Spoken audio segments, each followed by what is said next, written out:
Todo este procedimiento nacen de un llamado telefónico por parte de los denunciantes, en este caso inspectores o directores de los establecimientos de la ínsula.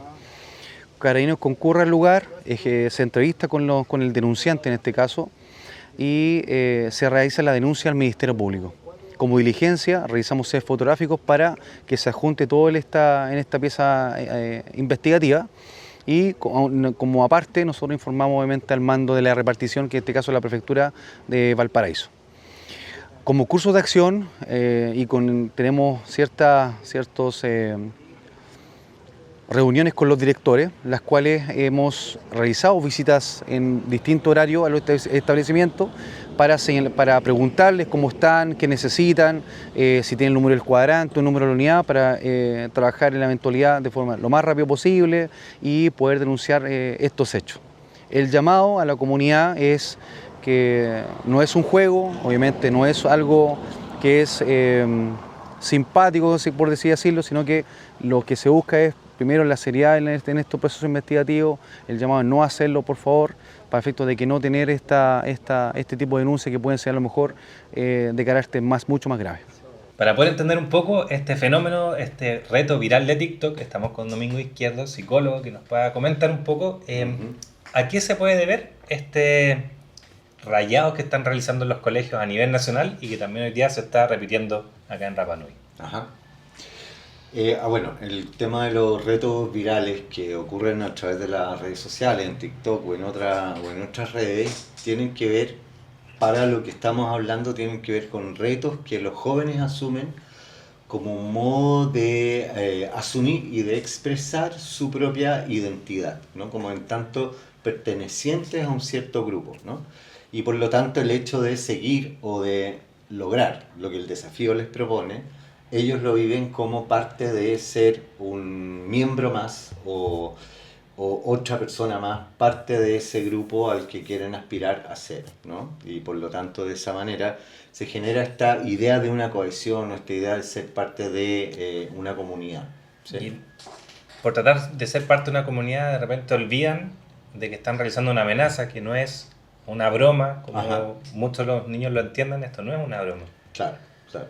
Es que habitualmente cuando ocurren este tipo de desafíos o este tipo de retos, los jóvenes lo que realizan son conductas que implican poner en cuestionamiento o en desafío abierto a la autoridad, en desafío abierto también a la institución, y en ese sentido, claro, no sé si para ellos funciona como en el plano de una broma, pero sí funciona como un desafío que abiertamente cuestiona la autoridad, y en ese sentido también es un desafío contra la institución y contra la autoridad de los padres, de la institución, del colegio, a veces de la iglesia, en fin, ¿no? Y en ese sentido, claro, para ellos es algo que no reviste como una gravedad, ¿sí? O sea, o la gravedad desde la cual la podemos vivir nosotros como adultos, pero sí claramente es una cuestión que para ellos les da como cohesión y unidad. ¿Cómo se pueden trabajar estos temas acá en la isla que están recién empezando a llegar estos retos virales? Antiguamente no se veía acá en Rapa Nui. ¿Cómo se puede trabajar esto desde las comunidades escolares y también como sociedad acá en la comunidad? Yo creo que lo principal es poder generar instancias donde los jóvenes, especialmente los que están involucrados en esto, pero también los que no, ¿sí? O sea, los que forman parte, todos los jóvenes actualmente o prácticamente todos tienen algún tipo de red social o participan de algún tipo de red social. Y yo creo que todos en ese sentido están expuestos en mayor o menor medida a este tipo de situaciones o a este tipo de retos. Y yo creo que generar espacios donde se pueda conversar sobre esto, se pueda hablar sobre el sentido que esto tiene, se puede hablar también y generar debates sobre qué sentido tiene llamar un tiroteo, por ejemplo, qué sentido tiene exponer a la comunidad a este tipo de amenazas, porque es una amenaza igual, es una amenaza contra la comunidad de la que ellos forman parte, la comunidad escolar entera se ve conmocionada por este tipo de situaciones. En mayor o menor medida habrá algunos que se asustan más, otros que se los toman más a la broma, otros que de repente francamente lo toman como peligro.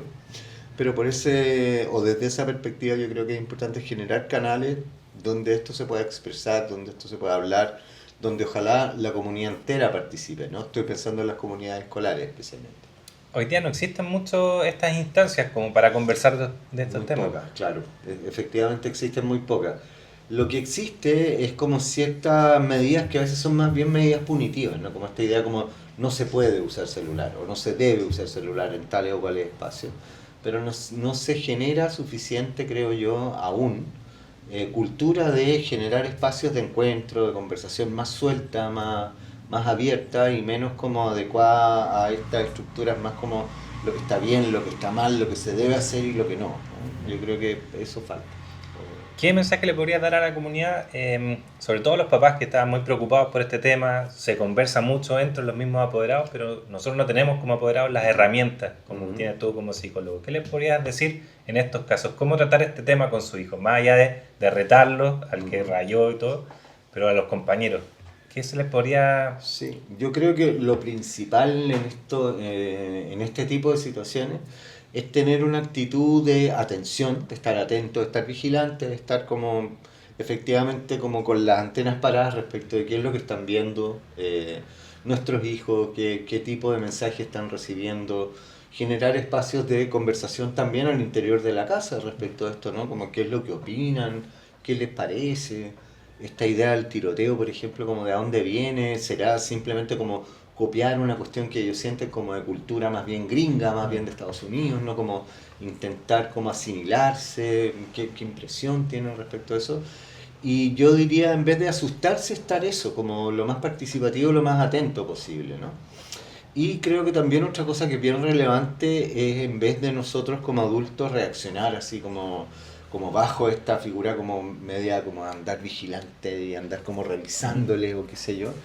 Yo creo que es súper importante que nosotros mismos revisemos nuestros propios hábitos de consumo y de acceso al teléfono, ¿no? Al celular y cuánto tiempo estamos pasando en el celular, cuánto tiempo estamos generando realmente espacios de comunicación en nuestro hogar, cuántos espacios de comunicación estamos generando en los otros espacios sociales en los que compartimos con nuestros hijos, con nuestros niños, etcétera. Porque es bien fácil para nosotros ponernos en la posición de adultos y Sí, venir a decirle, criticar ustedes a están esto. haciendo todo mal. Claro, Y siendo uno que está pegado nosotros en el estamos teléfono. ahí pegados en el teléfono viendo Instagram 2 horas seguidas sin que ni siquiera miremos a nuestros niños, ¿no? A veces. Entonces creo que eso es importante.